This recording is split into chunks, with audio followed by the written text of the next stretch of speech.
السلام علیکم۔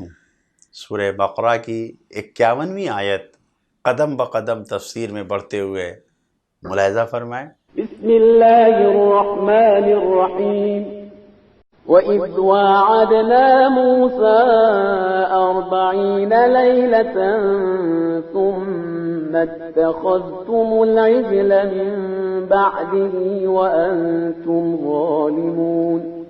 اور ہم نے موسیٰ سے 40 راتوں کا وعدہ لیا تو تم نے ان کے بعد ایک گوسالہ بچڑا تیار کر لیا کہ تم بڑے ظالم ہو۔ حضرت موسیٰ علیہ السلام کا نام 34 سوروں میں 136 مرتبہ قرآن مجید میں آیا ہے، اور اسی طرح حضرت موسیٰ کی میعاد گاہ، وعدہ گاہ، جہاں پر وعدہ کیا تھا، یہ 40 دن کا تذکرہ صرف یہی نہیں، قرآن مجید میں دوسری آیتوں میں بھی آیا ہے۔ دو دوسری آیتیں سورہ اعراف اور سورہ طٰہٰ میں بھی آیا ہے۔ وعدے کی جگہ میعاد گاہ جو تھی، وَوَاعَدْنَا، تو کہاں پہ وعدہ کیا تھا، کس جگہ ملنا تھا؟ وہ کوہ طور تھی، کوہ طور پر جا کے انہیں ملنا تھا۔ اور پہلے خدا نے 30 دن کا وعدہ لیا تھا۔ قرآن مجید کی آیت ہے وَوَاعَدْنَا مُوسَىٰ 30 لَيْلَةً، 30 راتوں کا وعدہ لیا تھا۔ اس کے بعد پھر کیا؟ وَأَتْمَمْنَاهَا بِعَشْرٍ، پھر 10 راتیں اس میں اور بڑھا دی گئیں۔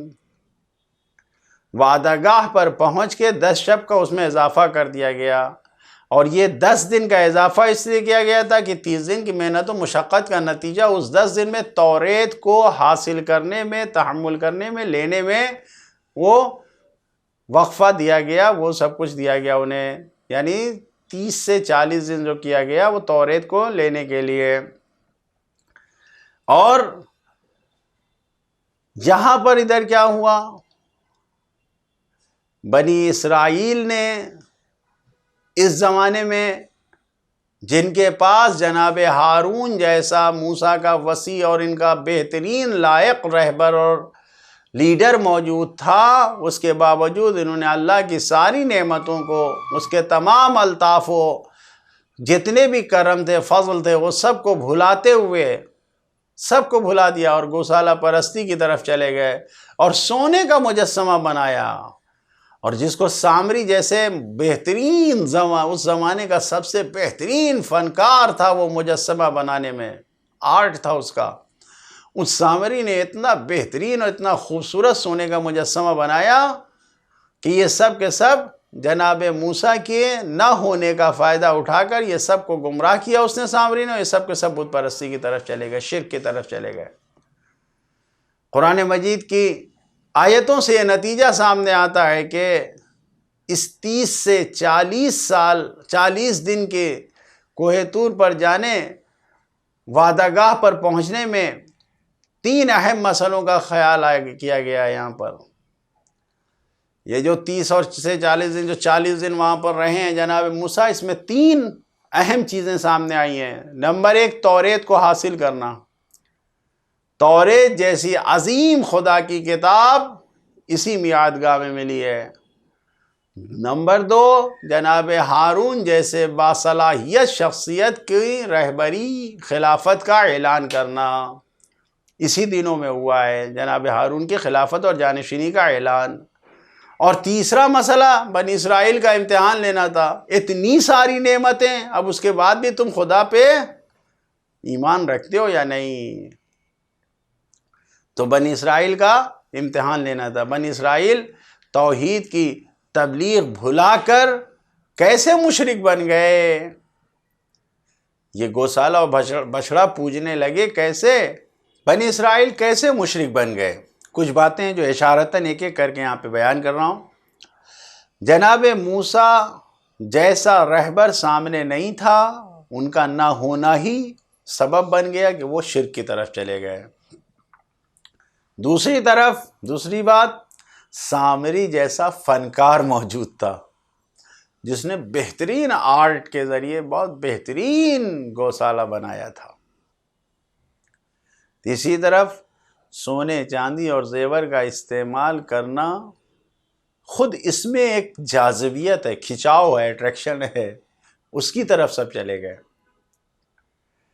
چوتھی چیز جو بہت زیادہ مؤثر کارگر ہوئی اس گوسالے سے آواز کا نکلنا ہے۔ جو لوگ اہل تحقیق جانتے ہیں کہ اس نے ایسا بنایا تھا کہ ہوا اس کے اندر جاتی تھی تو ایک بہترین قسم کی آواز نکلتی تھی، اس آواز پہ لوگ سمجھ رہے تھے اس میں جان پائی جاتی ہے۔ یہ ایسا پروپیگنڈا تھا کہ اس گوسالے سے خود آواز آ رہی ہے کہ لوگ اس کی طرف، یعنی شرک میں ڈالنے کے لیے، شرک کی پستی میں گرانے کے لیے کافی تھی وہ آواز۔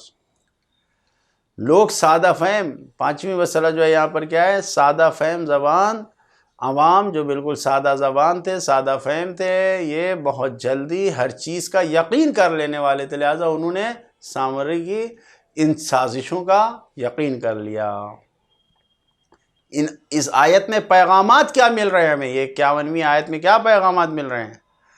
دینی رہبروں کو، جتنے بھی دین کے رہبر ہیں، انہیں مختصر مدت کے لیے سب سے الگ ہو کر عبادت کے لیے جانا ضروری ہے۔ یہ جو چلہ کہا جاتا ہے، یعنی مثلا جس طریقے سے یہاں بیان کیا گیا ہے کہ 40 دن کے لیے گئے تو جانا ضروری ہے۔ یہ ایک نیک کام ہے، پسندیدہ کام ہے۔ ایک چلہ، دوسرا پیغام یہ ایک چلہ یعنی 40 دن سب سے دور رہ کر عبادت کرنا ہے۔ اس کے خاص اثرات ہیں، لہٰذا جو بھی انسان عمل کرتا ہے اس کو 40 دن کم سے کم انجام دینا چاہیے۔ 40 لیلہ، یہ 40 کا عدد وحی کو حاصل کرنے میں، تمام الہامات الہی، خدائی پیغامات کو حاصل کرنے میں بہترین نقش رکھتا ہے، اس کا بہترین کردار ہے۔ چوتھا پیغام، شرک انسانیت پر بہت بڑا ظلم ہے، کیونکہ مشرک انسان اپنے ہاتھوں سے، اپنے آپ سے خدا کی عنایتوں سے خود کو دور کر لیتا ہے، ساری خدا کی نعمتیں، رحمتیں سب کو دور کر لیتا ہے، اور خود بخود اپنے آپ سے ہی ناجز، ناتواں، نااہل، جن کے اندر ذرہ برابر لیاقت و صلاحیت نہیں پائی جاتی، ان کے سامنے خود کو ان کے حوالے کر دیتا ہے۔ لہذا یہ انسانیت پر بہت بڑا ظلم ہے شرک کا اختیار کرنا۔ عملی پیغام اس آیت سے یہی مل رہا ہے، واجب عبادتوں کے علاوہ سنت اور مستحب عبادتوں کا بھی ایک اہم رول ہے، اور کم سے کم ان عبادتوں کو پابندی کے ساتھ 40 دن تک انجام دینا چاہیے، کہ اگر انسان 40 دن انجام دیتا ہے کسی عمل کو تو پھر اس سے وہ عمل چھوٹتا نہیں، کم سے کم 40 دن انجام دینا چاہیے۔ خداوند عالم سے دعا کرتے ہیں کہ ہمیں واجب عبادتوں کے ساتھ ساتھ سنت مستحب عبادتوں کو کم سے کم ایک چلہ، ایک 40 دن انجام دینے کی توفیق عطا فرما۔